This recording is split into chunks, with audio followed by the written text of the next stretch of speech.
कार्तिक मास के 19वें अध्याय का महात्म्य। धर्मदत्त ब्राह्मण एवं कलहा राक्षसी की कथा।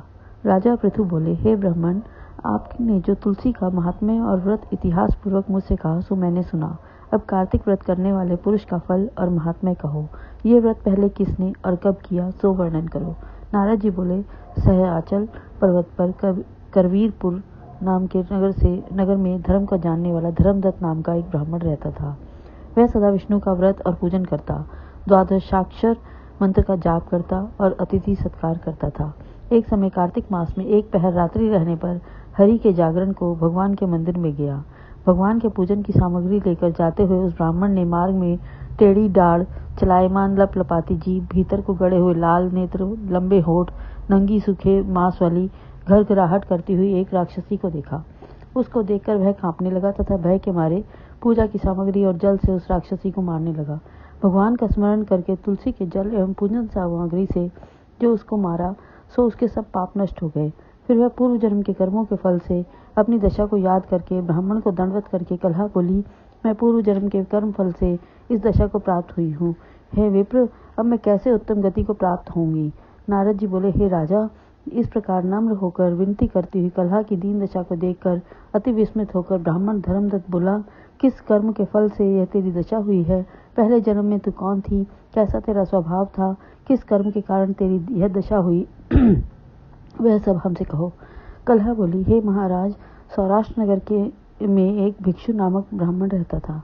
उसकी स्त्री कलहा नामक अति कठोर स्वभाव वाली मैं हूँ। मैंने अपने स्वामी का कभी सत्कार नहीं किया, न खाने को मीठे पदार्थ दिए। मैं उन्हें सदा धोखा देती रही। मुझको सदा कलह ही प्यारा लगता था। इन सब बातों से दुखी होकर पति ने दूसरे विवाह का विचार किया। तब मैंने विष खाकर अपना अंत कर लिया। यम के दूत मुझे बांधकर तथा मारते हुए यमलोक ले गए। यमराज ने मुझे देखकर कहा, चित्रगुप्त से पूछा कि इसने क्या कर्म किए हैं, यह देखो। इसने जो बुरा भला कर्म किया हो उसका फल पाए। कलहा बोली, हे विप्र, तब चित्रगुप्त मुझे धमकाते हुए यमराज से बोले, इसने कोई शुभ कर्म नहीं किया है। यह स्वयं मिष्ठान खाती थी, पति को नहीं देती थी। इससे ये बगुली पक्षी की योनि में अपने विष्ठा को खाती रहे। ये अपने पति से सदा द्वेष करती थी। इससे ये विष्ठा खाने वाली शुक्र योनि में रहे। यह सदा पकाने वाले पात्र, बटला आदि में भोजन करती थी और अपने पति के ऊपर विष खाकर आत्मघात किया है। इससे यह अपने बच्चों को खाने वाली बिल्ली हो। अति निंदित प्रेत में योनि में रहे। यह क्या अपने दूतों के द्वारा मुझे मारवाड़ देश में भेज दी। वहां मैं बहुत समय तक प्रेत योनि में पड़ी रही। उसके पश्चात मुझे तीनों प्रेतों योनियों को भेजी गई। कलहा बोली, तब से मैं 500 वर्ष तक प्रेत योनि में अपने किए कर्म से भूख प्यास से दुखी रहती थी। भूख प्यास से पीड़ित हो एक वैश्य के शरीर में प्रविष्ट होकर मैं दक्षिण दिशा में कृष्णा और वेणी के संगम पर पहुंची। जब उसके निकट गई तो उस वैश्य के शरीर से शिव और विष्णु के गणों ने मुझको दूर कर दिया। उसके पश्चात भूख और प्यास से व्याकुल मैंने तुमको देखा।